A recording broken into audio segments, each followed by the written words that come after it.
Well, welcome to Story Instructor of the Bible. My name is Dr. Joel Badal. I'll be serving as your instructor for this course through the fall semester. You have 8 weeks to finish the course, and I do not normally give out extensions, only in rare cases where there is an emergency that's outside of your control.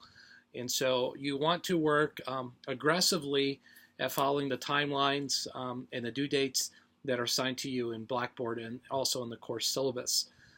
As you can see, there are several textbooks and also additional readings that will come up in each of the week. I also want to draw your attention to the peer review that it says you'll be assigned. Unfortunately, we will not be doing that in this course, and so we will disable that requirement and everyone will get credit as necessary. We have found that to assign groups to online students tends to have its own struggles, and students that study at a remote distance are on a different timetable and different requirements that they're facing than normally with a residential student. So you can discontinue that. You don't have to focus on that requirement, and I'll make a note of that in the gradebook and also in the announcement posts in the weeks to follow as a reminder. But as we think about the course, and definitely in week one, as you think through lesson number one, there are three objectives that the original course designer has set for us to think through and examine. And so in week one, we're looking through the Pentateuch. That is the 5 books of the English Bible, and we're trying to understand and gain a singular frame of reference of what truly is the biblical theological theme as it relates to this Old Testament section. And then you'll begin to use those beginning level Bible study methods as your frame of understanding of really what is the Bible's message that frames the bookends together. So how is God speaking in Genesis or the first 5 books, and how is he speaking all the way through the different sections to the bookend of Revelation.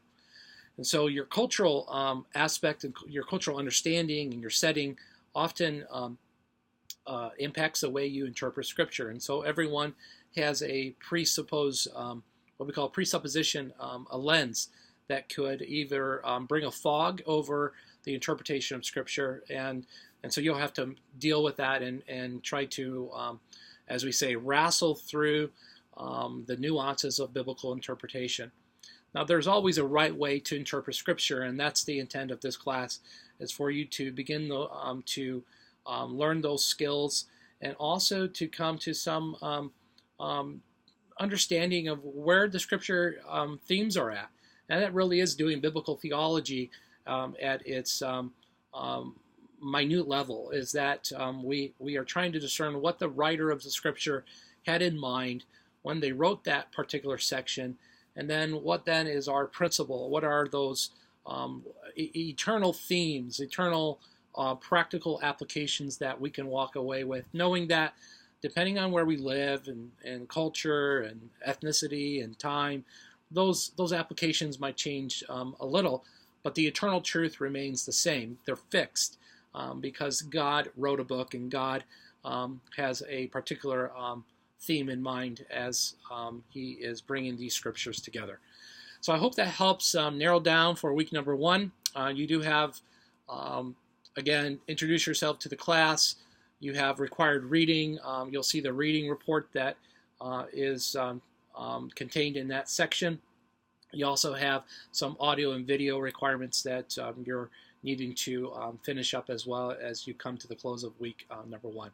See Vang and Carter as it relates to Moses' deliverance, Moberly and Birch and Klein as a required reading for this week. And we'll touch base toward the end and interact in the discussion thread this week as well in order to help each other out.